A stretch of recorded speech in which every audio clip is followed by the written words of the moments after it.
Assalamualaikum warahmatullahi wabarakatuh. Pada kesempatan kali ini, saya akan share terkait materi tentang stroke atau cerebrovascular accident thrombus atau juga kita singkat dengan CVA. Nah, apa sih CVA itu atau stroke itu? Stroke adalah sindrom klinis yang awal timbulnya itu secara mendadak. Kemudian dia itu progresivitasnya juga cepat, berupa defisit neurologis vokal atau global yang berlangsung lebih dari 24 jam atau dapat langsung menimbulkan kematian yang disebabkan oleh gangguan peredaran darah pada otak. Nah, penyakit stroke ini itu merupakan penyakit kematian kedua terbesar dan penyebab terjadinya disabilitas ketiga di dunia. Untuk pembagiannya, stroke ini dibagi menjadi dua, yaitu stroke iskemik dengan adanya sumbatan pada pembuluh darah otak yang disebabkan oleh adanya trombus atau gumpalan emboli. Kemudian ada lagi stroke hemorrhagic, di mana ini terjadi akibat pecahnya atau robeknya pembuluh darah di otak sehingga mengakibatkan terjadinya pendarahan pada otak dan bagian lain di secara jadi seperti ini, dia akan menjadi bengkak. Nah, ini untuk klasifikasinya tadi ada iskemik dan hemorrhagic ya. Untuk yang iskemik itu karena terjadinya emboli atau trombotik. Kalau yang hemorrhagic tadi terjadi pada intracerebral, kemudian ada subarachnoid dan juga hematosubdural. Nah, untuk gejalanya, pasien yang mengalami stroke ini akan mengeluhkan kelemahan pada satu sisi tubuh. Kemudian biasanya tidak mampu untuk berbicara, hilang ingatan, vertigo, sampai bisa kehilangan keseimbangan atau mampu jatuh.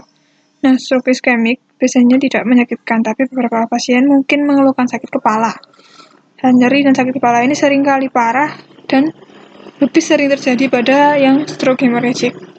Nah, untuk etiologi penyebabnya itu yang pertama tadi ada trombosis. Terjadi trombus atau gumpalan pada dinding pembuluh darah akibat penumpukan adanya plak lemak di otak tadi yang menyebabkan penyempitan dari pembuluh darah pada arteri serebral sehingga sirkulasi darah ke otak itu terhambat sehingga akan terjadi iskemik ringan.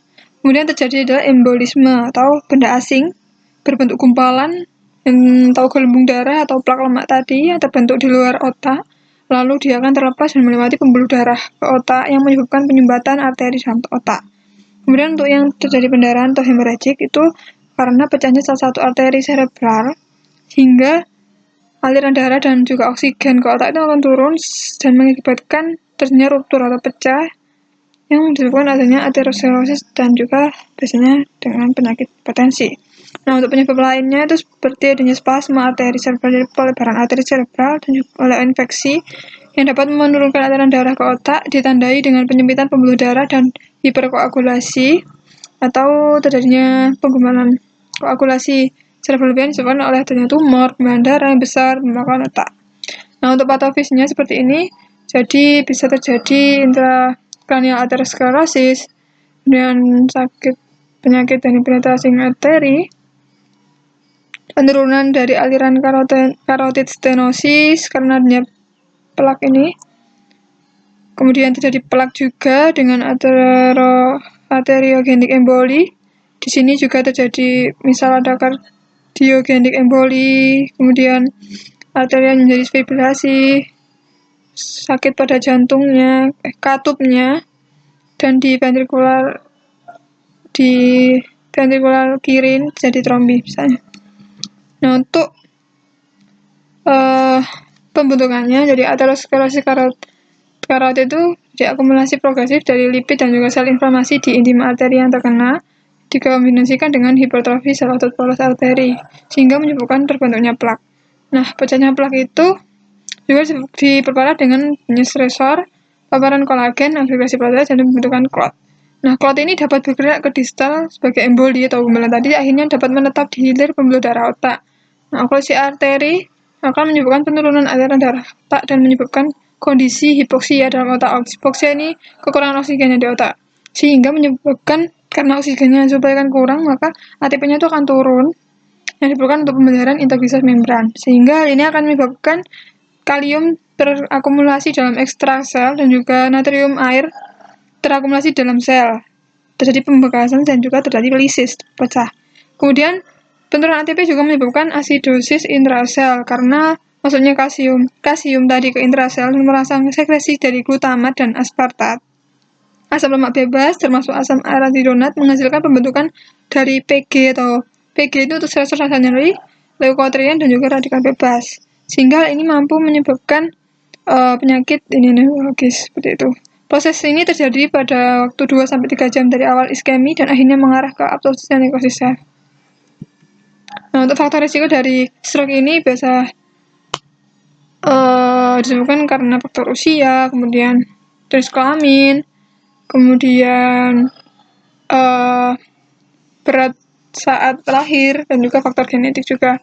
Untuk faktor modifiable seperti keseringan merokok, kebiasaan merokok, mempunyai penyakit hipertensi, diabetes, dislipidemi, obesitas, seperti itu.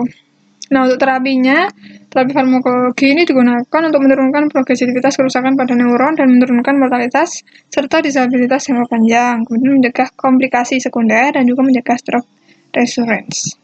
Nah, untuk terapi yang stroke iskemik ini bisa menggunakan golongan ATPase secara IV atau bolus seperti ini selama 3 jam. Kemudian bisa menggunakan aspirin dengan dosis sekian selama 42 jam. Kemudian untuk secondary prevention, jika stroke-nya itu non-kardioembolik, menggunakan antiplatelet, misalnya aspirin 50-325 mg, aspirin 25 mg, ditambah dengan dipiridamol. Bisa juga dengan gilpidogel.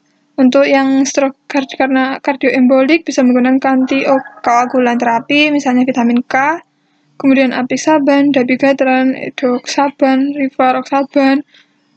Kemudian untuk karakteristik pasien kurang dari 75 tahun dengan menggunakan high intention statin, dari menggunakan statin golongan tinggi. Untuk yang lebih dari 75 tahun menggunakan model sampai high intention statin, kemudian lebih dari 100, tekanan darah lebih dari 140/90 harus dikurangi tekanan darahnya dulu.